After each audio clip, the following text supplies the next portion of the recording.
আসসালামু আলাইকুম। সফটওয়্যারের নতুন ভার্সন আসাতে অনেক কিছু আপডেট হয়েছে, অনেক সুন্দর ফিচার আসছে। তো আপনাদের আরও সুবিধার্থের জন্য এই সমিতি বা ব্লক সেটআপে কিছু কাজ রয়ে গেছে, এই কাজগুলো একটু করবেন। এই কাজগুলো ক্লিয়ার করলে দেখা যাচ্ছে যে অনেক সময় যে ইউরোগুলো আসতেছে, ঝামেলাগুলো আসতেছে, অনেক সময় আশা করতেছি যে আর আসবে না। এজন্য সমিতি বা এই ব্লক সেটআপগুলো করার জন্য আপনাকে যাইতে হবে, অ্যাডমিনে যাইতে হবে প্রথমে।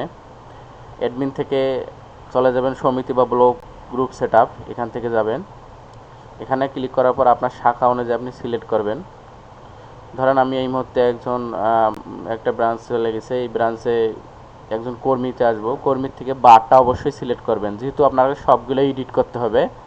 এজন্য আপনারা বারগুলো সিলেক্ট করে করে করবেন, যাতে করে আপনার সুবিধা হয়। আপনি চাইলে একবারে সবগুলো করতে পারেন, সব বারও করতে পারেন, তবে ঝামেলা মনে হয় একটু ঝামেলা হবে। আপনি বার অনুযায়ী করলে ভালো, বার অনুযায়ী করেন, সমস্যা নাই।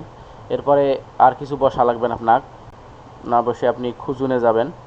এই খুঁজুন থেকে এখানে এই অ্যাকশনটাতে চলে আসবেন, এই অ্যাকশনটা থেকে এডিট করবেন। এই এডিট করার পরবর্তী দেখাবে যে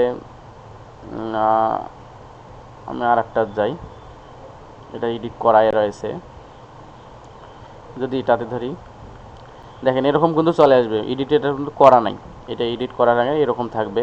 এরকম থাকার পর সব কিছু ঠিক থাকবে, এগুলো কিছু কাজ করার প্রয়োজন নেই। এই জায়গাতে আসবেন, এই জায়গাতে ভাষাটা যোগ করবেন। ভাষাটা যোগ করে অবশ্যই বাংলা সিলেক্ট করবেন। বাংলা সিলেক্ট করে আপনারা বাংলায় লিখবেন। এখনও বাংলায় লেখার জন্য অবশ্যই আপনাকে কিবোর্ডে কন্ট্রোল অল্টার ভি চাপতে হবে। কন্ট্রোল অল্টার ভি চাপলেই কিন্তু আপনার বাংলা লেখা শুরু হয়ে যাবে। আবার যদি ইংরেজি করতে চান সেক্ষেত্রে কন্ট্রোল অল্টার ভি চাপ দিবেন, সমস্যা নেই, আবার আগের মতো ইংরেজি হয়ে যাবে। তা আমি শেরপুর এইটা বাংলায় লিখব। বাংলায় লেখার পরবর্তীতে এখানে যদি সমিতির তথ্যগুলো থাকে তো আপনারা পূরণ করবেন, বারের তথ্য চেঞ্জ করবেন না, চেঞ্জ করার প্রয়োজন নাই, এটা না তো ঝামেলা হয়ে যাবে। আদায়যোগ্য সর্বোচ্চ সংখ্যা 1000 দেওয়া থাকে, বা কারো যদি 1000 দেওয়া না থাকে তো আপনারা 1000 বসে দিতে পারেন। সমিতি বাড়ানো পুরুষ দিতে পারেন।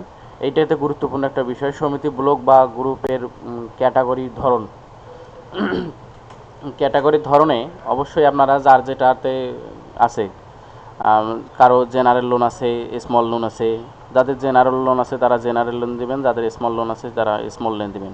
আপনারা চাইলে অলও রাখতে পারেন, সমস্যা নেই। তবে অলে রাখলে এক সুবিধা পাবেন, আর যদি আপনারা একটা করে দেন স্পেসিফিক, তো একটা সুবিধা পাবেন। অলে রাখলে কী পাবেন, অলে রাখলে আপনারা দেখা যাচ্ছে যে কোনো সমিতিতে ভর্তি করে বা যে কোনো লোন আপনারা দিতে পারবেন। আর যেহেতু আমাদের ব্রাঞ্চ ভিত্তিক একটু লোনগুলো আলাদা আলাদা, এই জন্য আপনারা চাইলে অল না করে আপনারা স্মল দিতে পারেন। স্মল দিলে কী হবে, এই সমিতিতে যদি এই লোন ব্যতীত অন্য কোনো সদস্যের লোন সদস্য ভর্তি হবে না, তাছাড়া আপনারা যদি সুবিধা ভোগ করতে না চান সেক্ষেত্রে আপনারা অল দিতে পারেন, আপনাদের ইচ্ছা।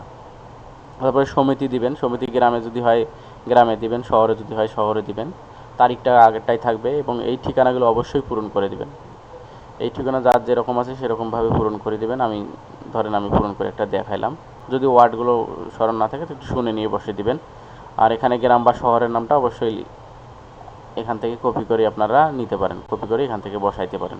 আর এটা হচ্ছে সক্রিয় অবশ্যই থাকবে। বাড়ি নম্বর, রোড নম্বরে এগুলো প্রয়োজন নাই, আপনারা পরবর্তীতে আপডেট দিবেন। আপডেট দিলে হয়ে যাবে। এভাবে সমিতিগুলো সবগুলো একটু আপডেট দেন। আপডেট দেওয়ার পরবর্তীতে দেখা যাচ্ছে এই তথ্যগুলো সবগুলো পূর্ণ হয়ে যাবে, যাতে অনেক কোনো জায়গাগুলোতে যেগুলোতে ইউরোর আসতেছে সেই ইউরোগুলো আসার সম্ভাবনা কম থাকবে। আশা করি বিষয়টা বুঝতে পারছেন। আসসালামু আলাইকুম।